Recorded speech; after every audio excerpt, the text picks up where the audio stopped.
Sup, it's a true floater, and I'm doing a review on Yolopark Transformers The Last Night Optimus Prime. Here you go, here's an overall look at the figure real quick. I do not have the box, so I can't show you that. So I lied. I do have one part of the box right here. I have to go a little further out of frame where you see my lighting crap, but it's a big box, very big. Biggest Yolopark box I've seen. I said park. I don't know why I said part. All right, quick disclaimer. I do want to say this video may be a little shaky. In my last review I did, I had a tripod. I need to buy another tripod, so I'm holding it with my hand. But we're going to do a close look of the figure in general. And the detail is amazing. It's probably the best, when it comes to detail that Yolopark has done, it's probably the best they've done in this scale, at least I've seen. Now, I don't have the other G1 Optimus Prime they made of this scale, so maybe I'm just being, a bit biased, but this is beautiful. This is the best work I've seen from them personally, just across the whole figure. We're gonna look at articulation. There's a joint in the arm. I don't think it's double jointed. There's also a bicep swivel, a ball joint in the hand. Those fingers, he has a pair of hands with movable fingers, which these fingers and the thumb are movable. A ball joint, I believe, right there in the nether region. He has I forgot the term of this joint here. I always forget, but you can bend them in the chest. It has a bendy. You can swivel the arms all the way around. Ball joint in the head. Again, if I had my tripod, I would be showing y'all. No, I wouldn't. I'm being honest. I'm too lazy to actually do that. I never do it, but he has a rocker, an ankle rocker. Really nice on the Transformer. Always nice. Joint in the elbows as well. I don't think they're double jointed either.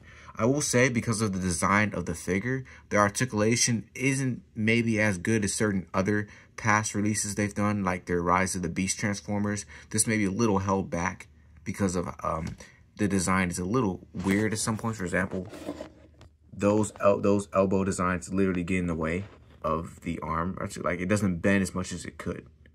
And another reason, this little piece right here that I'm pointing to also gets in the way of the articulation. If you get rid of that, it has better articulation, but it gets in the way as well. It's little things like that that kind of halt the articulation, but that would be it.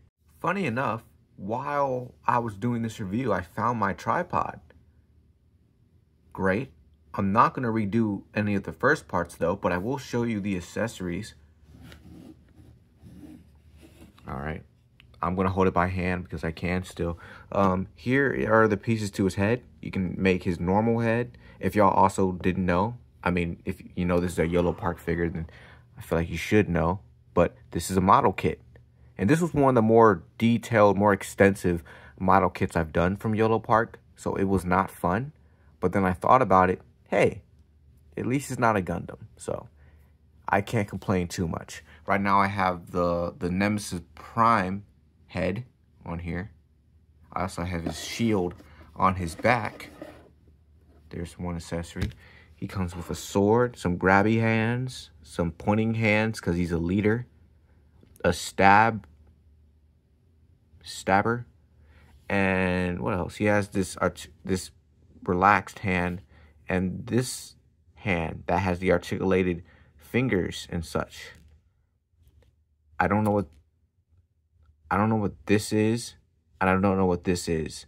That's why you should, if you get this figure, you should read the instructions, because I did not. And then, because I don't do model kits often, this piece is I don't know where it goes. So, yeah, I'm just going to not mess with it. But those are the accessories. Also, it's backside of the figure, if you were wondering. And also, one thing I wanted to show you about the shield, if you put this pin in here, it allows you to push it out. It's cool. It allows you to like blast it out. See? Yeah, I'm pretty confident that's not what it's for, but it's cool nonetheless.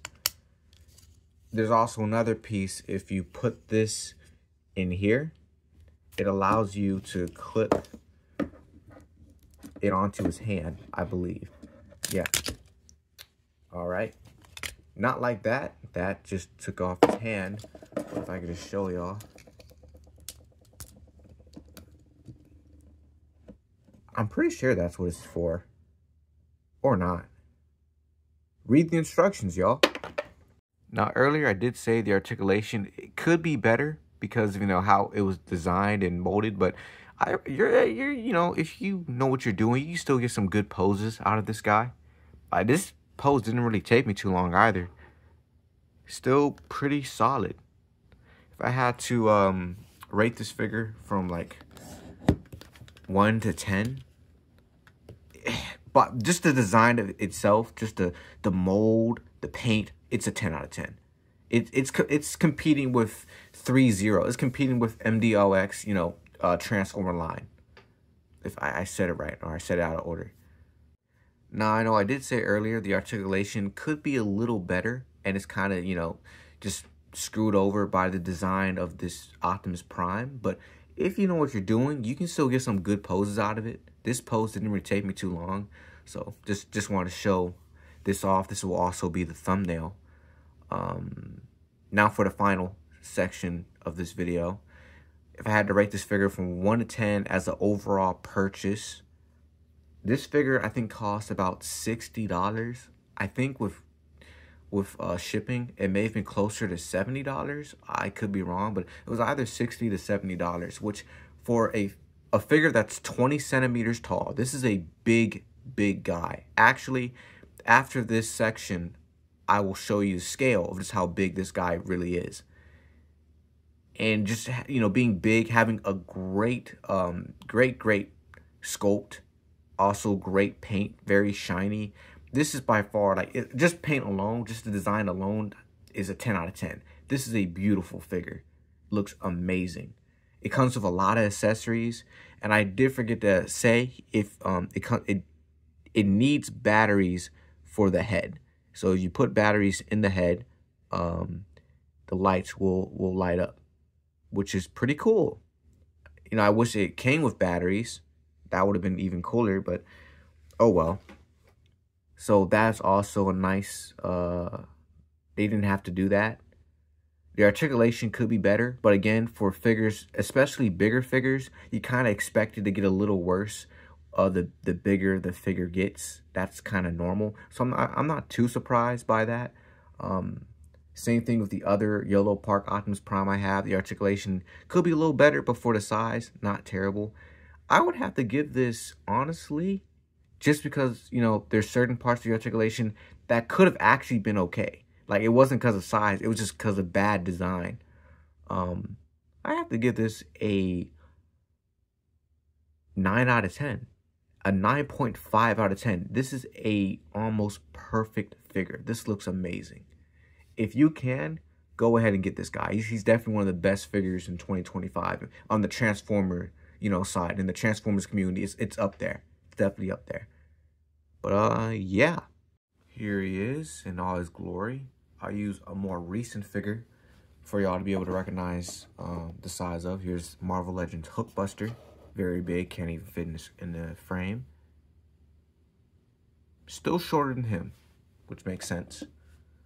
And then we'll use another Optimus Prime, MDOX Optimus Prime. Good head, bigger. And yeah, that's the scale. So, yeah.